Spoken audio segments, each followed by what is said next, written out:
My name is Ana. I am in collaboration with Festival ECRÃ. I am also a PhD candidate in cultural studies. I am currently based in Ireland. And yeah, Daniel and the festival invited me to have a brief chat with Toby about his piece, which is called The Garden. And I think it's going to be a very interesting and productive conversation. It's an incredible film. Toby and I had the opportunity of talking briefly last night, and just to get to know each other real quick, because we hadn't had the chance to talk up until last night. So that was nice. And just one comment that I'm gonna make just before we begin is that, of course, everyone will have their opportunity to pose their questions to Toby. But I would say please hold your questions until towards the end of the conversation, because otherwise we might not be able to see it. Because of course, as the comments are posted, they are gonna go up and up and up. And so if you pose your question right now, it might disappear by the time we actually begin answering your questions. So yeah, so now I am gonna invite Toby. Let me see. Hi, Toby. Hello, how are you? I'm great. How are you? Very well, thank you. Yeah. Your video is a bit dark. Isn't there's any chance you could increase the luminosity so that we can see you a bit better? Let me try and turn a light on, see if it makes any difference. How's that? Oh yeah, that's lovely. Yeah, thank you so much. Nice to see you again. Yes, nice to see you again. Now we actually have a proper opportunity to talk without, any without any interference. So, well, first of all, I would like to say that I really appreciate your aesthetics, and I really appreciate your voice and the way that you conduct the film. And there's so much to talk about and so much to explore. I think this is going to be a lovely conversation. And the first thing I would like to point is it's really incredible the way you can convey so much with this limited amount of images. And it's an exploration on so many things. It's an exploration on the cinematic method, of course, but there's also so much more to it, on light, on the senses themselves, on sound and silence, everything. So it's incredible. So let's just get cracking, if we may. I guess everyone is curious to know a little bit about yourself and where you're from, your background, the things that move you, and how your process is, and how your biography, in a way, interfere and influence the way you product and your creativity. So that would be my first question. Sure, let's get into it. Well, before I say that, thank you for showing the film. It's really interesting to be able to see it in Instagram and again on your site as well. So I'm really happy to be part of the festival. So thank you for that. In answer to your query about my biography, I'm a British artist. I live in the UK. I live on the south coast in a place called Hastings, which is a haunted ancient place on the south coast of England, full of ghosts and haunted ruins. I've lived here for about 10 years, and most of the work that I'm sort of known for, I suppose I've shot in and around Hastings.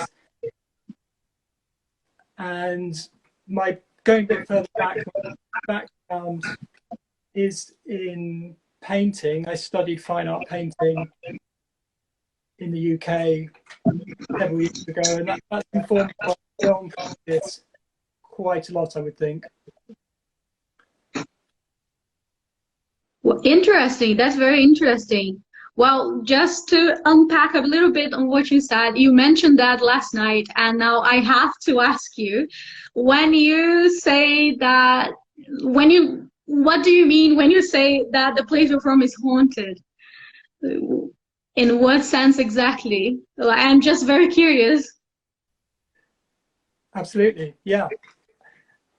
What I mean by that is that the landscape itself is, in a sense, making the work. It's almost the place itself is expressing itself through the media, and I'm fortunate enough to be there to witness it.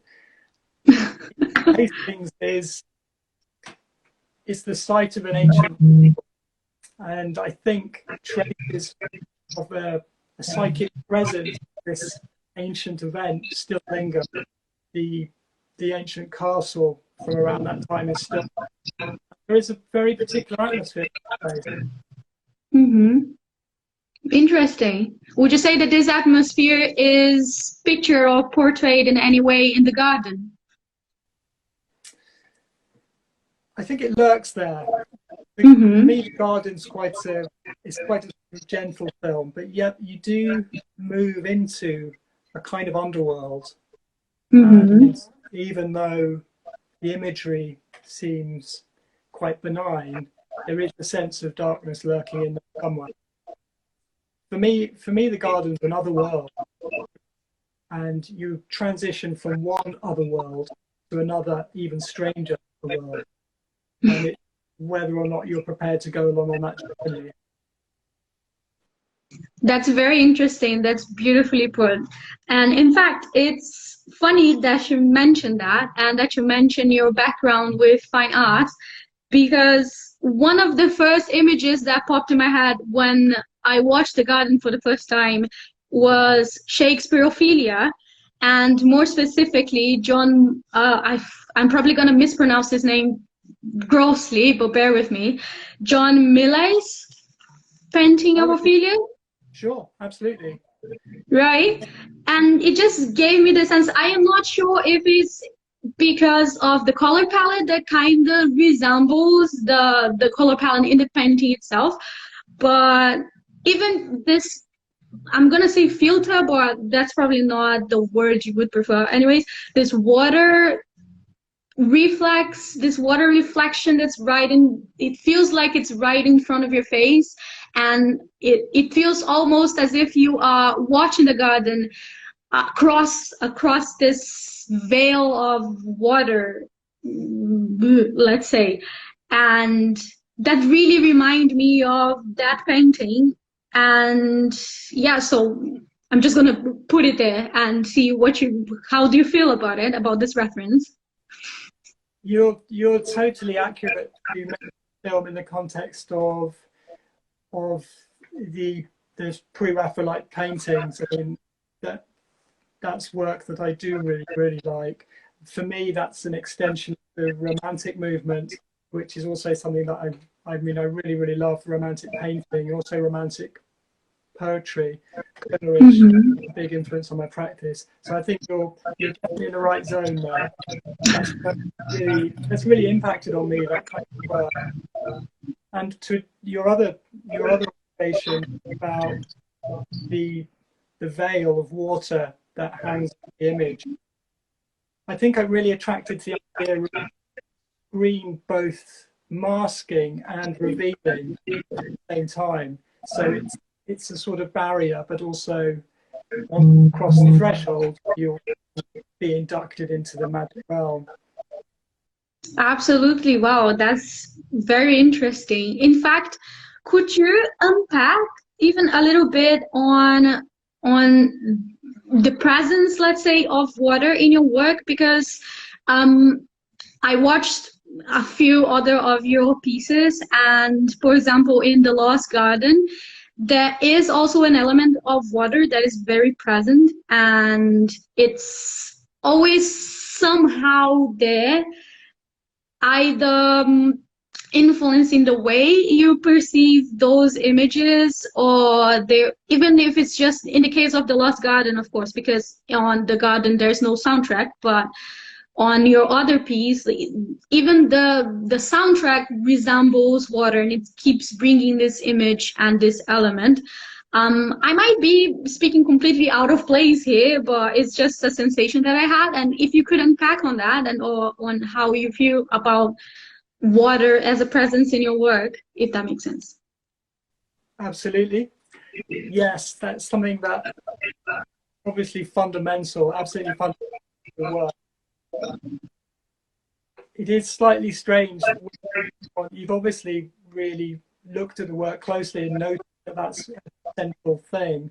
So, I mean, in answer to your query, for me, I think, and this is reflecting on it after the fact, I think the water is both, it's embryonic, it's uterine, it's kind of life will emerge from it, but also it's sort of the symbol of dissolution as well. And a watery chaos precedes the world in a lot of mythology, and that's the state to which we will return. So, for me, the water and ideas about life are sort of intertwined. But the terrain I'm exploring in this work, in some way, the mental space. So when making my film, I try not to think about them in an intellectual sense. And I think it's only afterwards I try to realize why I've done things or why things might be working in a certain way. But in the garden, there's several different water working alongside each other. Well, interesting. That's very interesting. In fact, could you continue on this path of the process involved in the making of these images and the process of selecting these images? And could you unpack on that? Because it's very interesting the way that the film is edited, even. There is this a mixture of different images, one on top of each other, and I would love to hear your thoughts on it and how your process works, either on the garden specifically, and I guess people would be curious as well to know how you usually work, even if in a more general sense in your other pieces. Okay, yeah, splendid. Good question. I suppose I'm influenced. I mentioned Coleridge before. Yeah.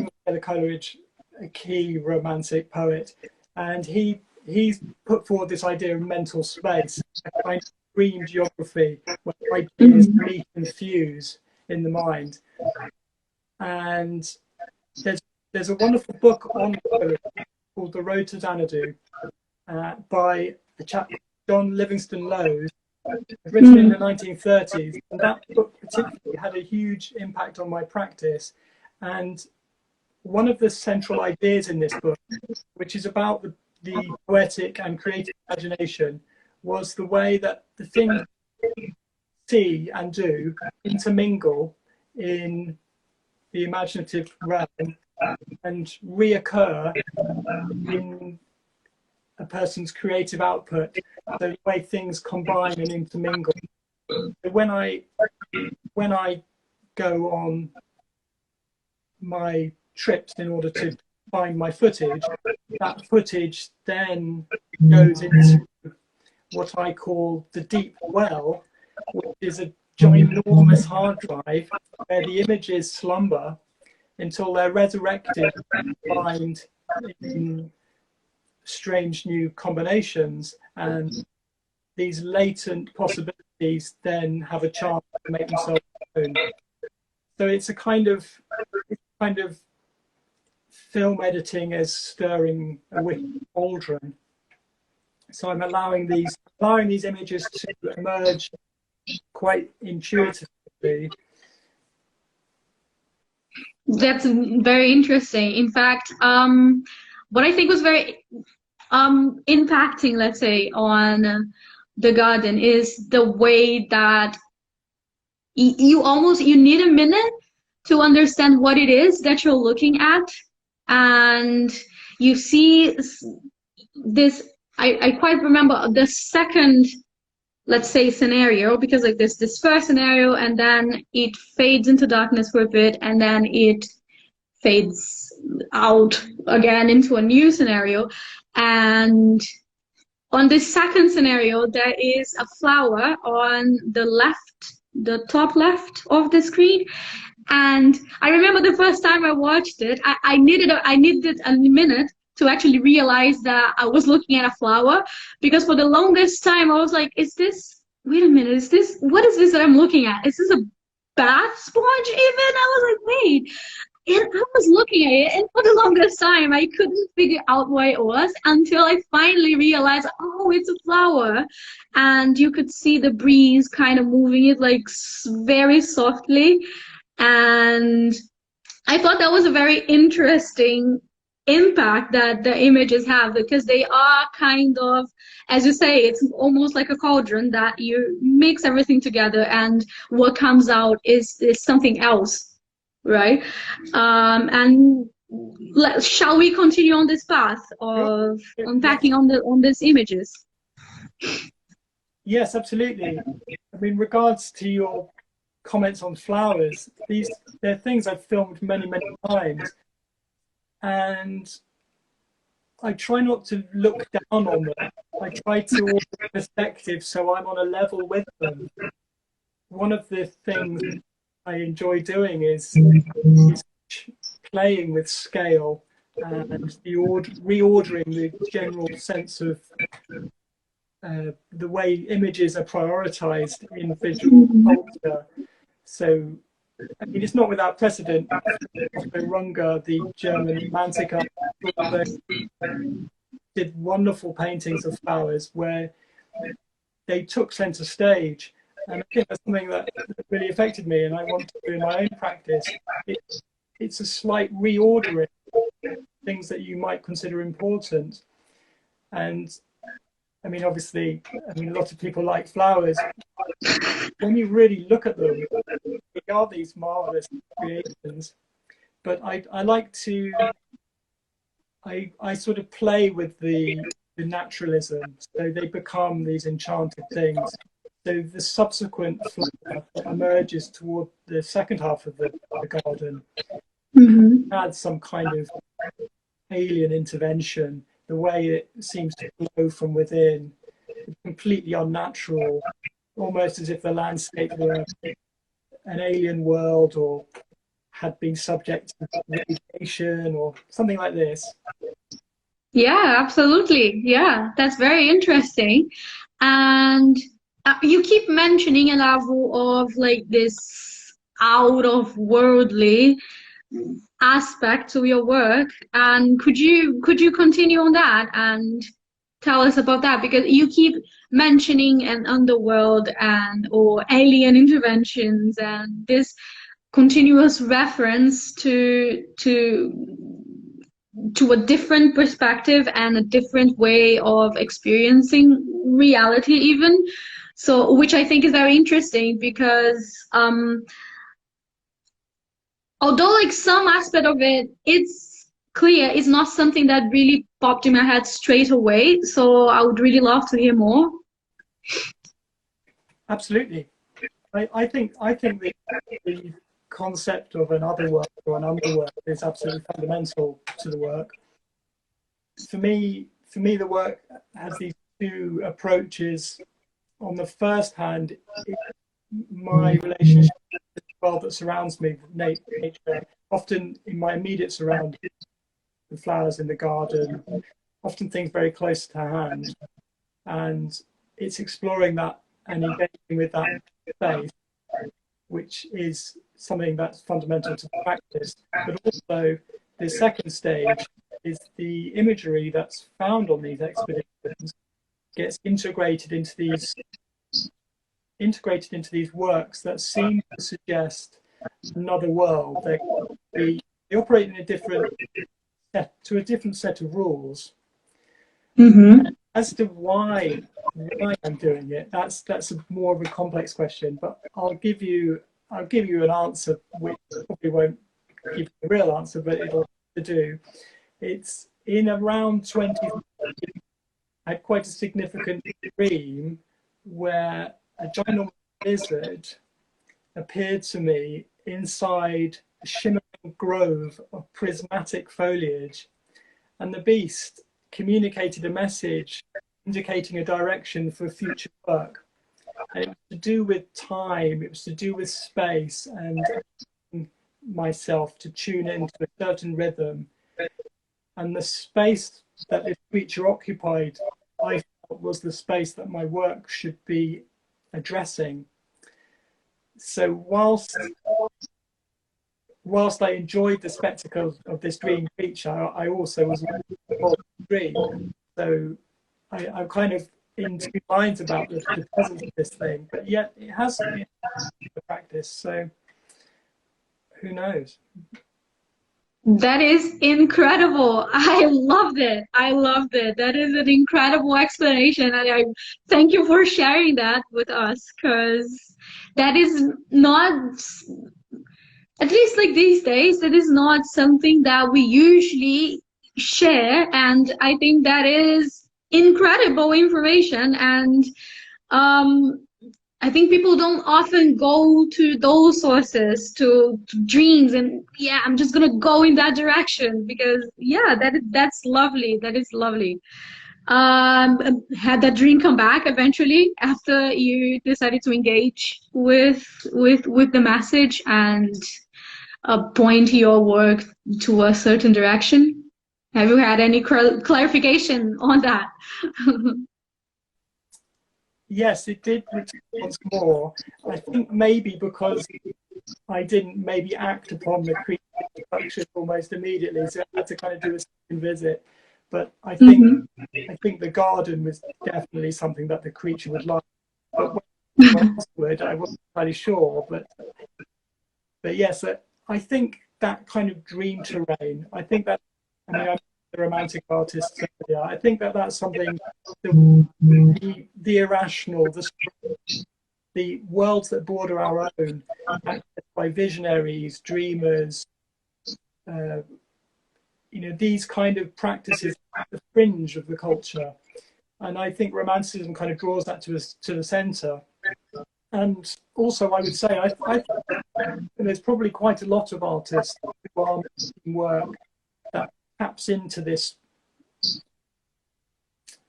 other ideas. And I think I started making the work, my work, without really knowing a wider culture of people who perhaps share these values. But I think there are people out there. It's interesting that the work gets screened and people respond to it. I mean, I really enjoyed your take on the film. I think you really got something from it, and it's great to hear. Yeah, and I believe that at least this is what an intake I got out of the movie, I suppose, is that it opens so many doors, almost a limitless amount of doors as to interpretations and views on it. Because yeah, so like this is my intake on the film, but I also had the feeling that probably each and every person who watched it had an entirely different background of references that can be read from this film. And one thing that I did think of as well, because it is not a silent movie in itself, but it doesn't have a soundtrack, right? It's silent in that sense that you don't have any interference of sound. You're just looking at the images. And I feel that also provided me with a different experience of it, because what ends up happening is that there's this incidental soundtrack that is the sounds of your own environment as an spectator, even. So what you're coming from the street and the rest of the people in your house, or your very own garden, if there is like a dog or anything. So all of these things come into play in the film itself, I feel. And in my case specifically, that conveyed a contrast between sounds from the city, so cars and people laughing and screaming and whatever going on with their lives, and this very natural in the sense that it's very calming environment in which you're just like looking at these images and you can barely see the breeze or the movement of the water and all that. So I guess I would like to hear you unpack on soundtrack as well and on your decision not to include any on the garden, in fact. Absolutely. I think my sort of default setting would be to include some kind of audio element into a film. I think it's just it might just be because there is the possibility for some kind of audio element. I think that would be a shame not to put something there, but that the same token, I would kind of be integral to the piece. When I made the garden, I didn't necessarily have it was going to take the form that it does now when I was editing the film, but there was a sort of sudden moment where the film seemed finished, so I just stopped working then, and then only afterwards I sort of realized, oh, it doesn't have a soundtrack, or it's really long and almost nothing happens, and I just let it remain in its pure state. And yes, you're right. You kind of bring your own sound with the film, so it's the ambient noises in your own environment, and also the noise rushing through your own head as well. Yeah, actually, yeah, this is something I hadn't thought thought about. But yeah, you're absolutely right. The sounds of your own thought, it's made more noticeable, I suppose. And yeah, that's very interesting. And in fact, like since you mentioned it, can you tell us a little bit more about this decision to just look at it and realize, oh, it's done, that's it? Okay. Because I feel like a lot of people struggle with that. Even I do. I'm finishing my MA dissertation, and this is something everyone really struggles with, right? Like finding this moment in which you just realize that this is done. This is it. I reached it. That is the final piece, I suppose. So can you tell us a bit more about that? Yeah, absolutely. I think film editing is probably not the most spontaneous of forms. It's quite a technical thing to do.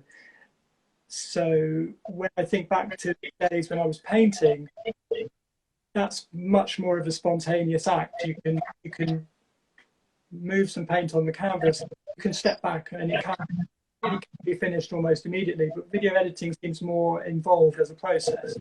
So I think it might be slightly being spontaneous in that sort of context. And the idea of the pure moment of inspiration, that going back to romantic art, that's something that is sacred to them, almost as if the creative act is in participating in the creative, in contact with that. The imagination is therefore divine. And when the moment of the initial idea is its purest moment, and as you begin to work on it, it might take on more of a balanced form, but it might lose something of that initial spark. So I can't remember who said it, but the idea was to fix the thing before the spark of inspiration has cooled. So I mean, I don't think you can ever get full dose, but it's good to preserve some of that if possible. That's something I've really tried to do, but whether or not it's successful or not, that's for the to say. Lovely, lovely. Very well put. Very well put. Well, we are reaching close to 8 p.m. So I figure we might open for questions now. How do you feel about that? Absolutely fine. Let's do it. Yeah. Okay, yeah. So if anyone would like to ask Toby a question or share your intakes on the film and your impressions and all that, that would be lovely. And yeah. Anyone? Well, while we wait for people to type their questions or whatever it is, I was curious about how COVID and how the pandemic influenced, affected, or how we moved your creative process, and what have you been taking out of it? Okay, well, yeah, that's obviously that's still ongoing, although it's not as bad as it has been. Yeah. But the idea of isolating actually quite appeals to me. I mean, if you take out the existential dread, it's almost an ideal state.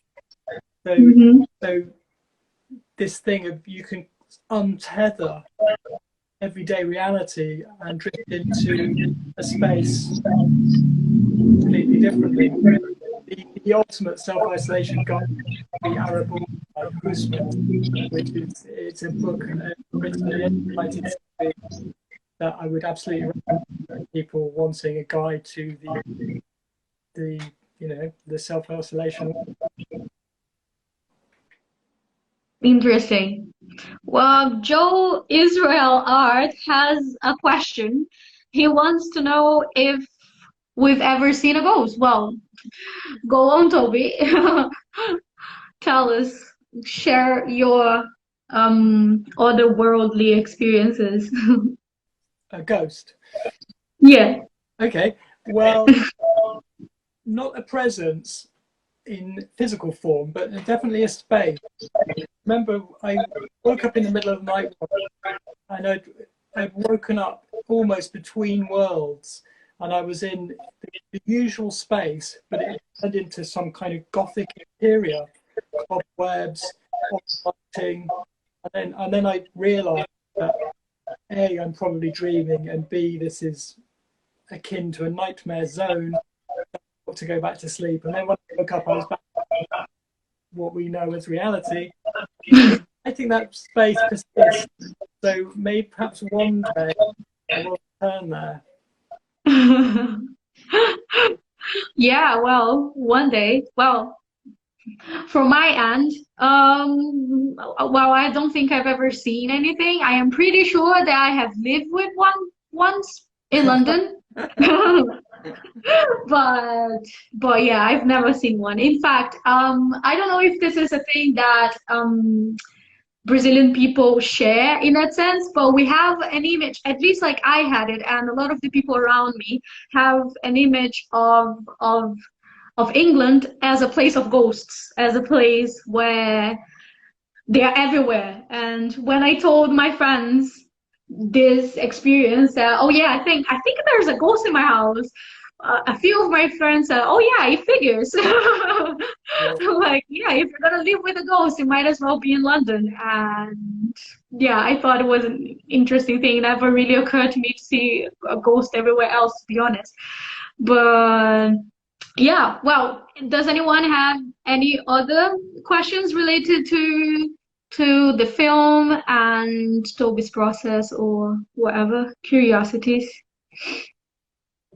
Nope. Well, let's wait. And while we wait, I would like to know if you have any upcoming projects and what have you been working on lately? Okay.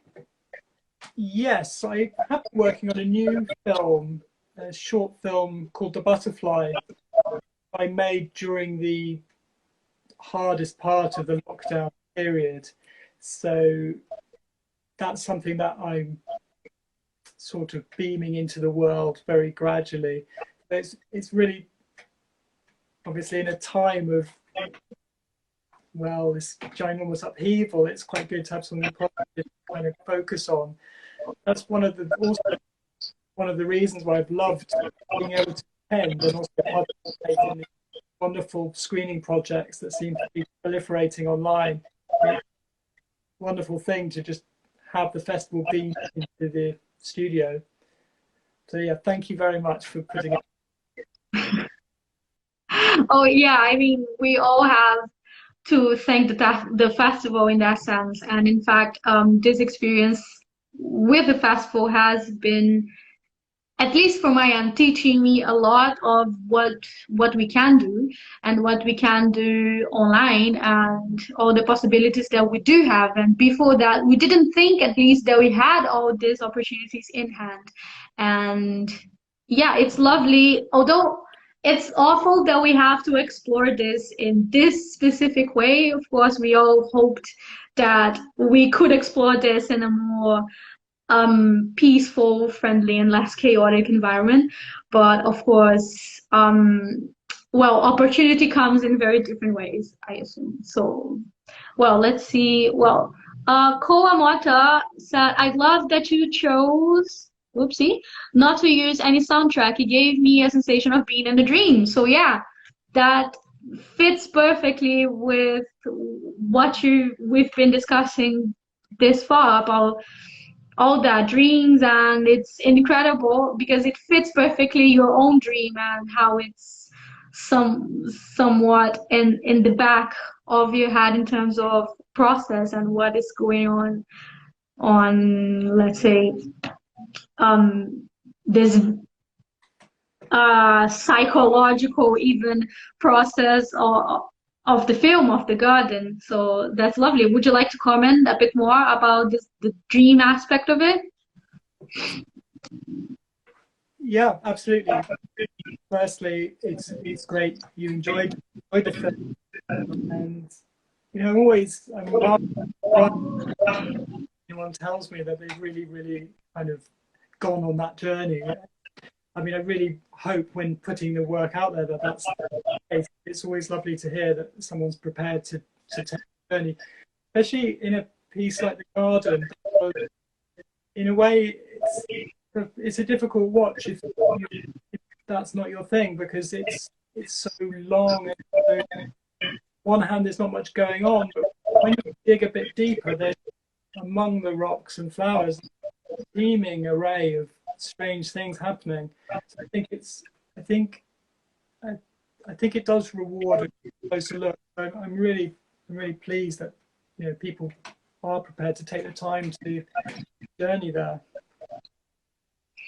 Yes, absolutely. Well put. And yeah, it is, as you said, the film is very rewarding once you open yourself to the experience, I guess, because of course, if you're not prepared to go through that journey, as you said, well, if you're not prepared to go on any journey, you're not going to take anything out of any type of experience. So yeah, and especially in a movie like The Garden, you have to really be prepared to immerse yourself in the experience, I guess. So yeah, I agree 100% with you, and it's lovely, and yeah, and it's beautiful that people are ready to go into that and to experience films in entirely different ways. Wait, Maltran says, how does the space in which you film inform the sound you might add? Interesting. Yes, I know Troon. He's a noted intellectual and soon to be doctorate. So thank you, Mal, for your comment. It's a very interesting question, and I mean, this probably isn't an answer. When I finished making the film, to me, the sound element already present in the layer of shimmering water that actually accrues, and I thought that functioned in a way like the sound. So it's almost like the sound was there, but in a physical form. So it's strange territory, and I'm not quite sure what I'm looking for now.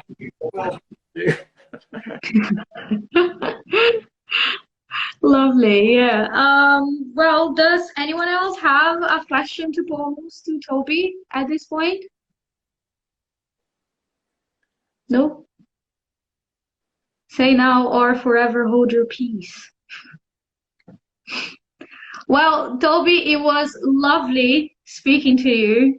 And I congratulate you on your piece, of course. It was a very interesting experience, and it was really inviting.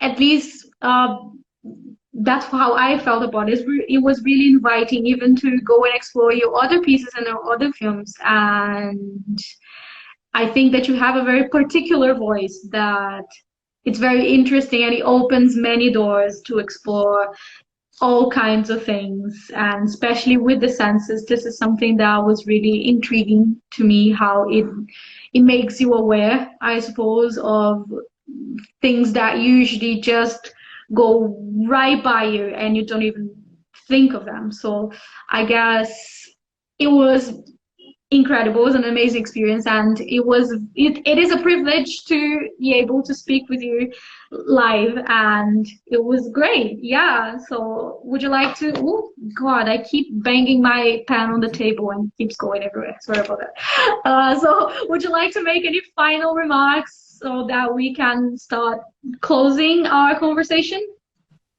Well, just to say thank you very much for joining me in this chat. It was lovely to talk to you, and thank you so much for beaming the film out there. It's a real privilege to be part of this. Yes, lovely. Yes, so I would like to also thank the festival for opening this environment and for experimenting with the God damn it, with the whole virtual environment. And yes, so for everyone still watching, thank you so much. And thank you for your questions. And of course, stay tuned on the festival social media, on the website, because we will be holding similar conversations with different directors. And yes, watch The Garden. If you haven't had the opportunity of watching it just now, it's still available on the festival's website.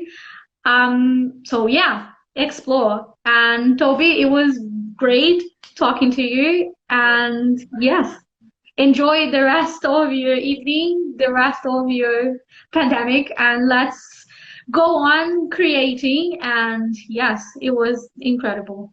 Thank you, Anna. Stay healthy. Stay healthy, stay safe, wear a mask, wash your hands, and all that. Thank you so much, Sophie. Bye bye. Bye bye.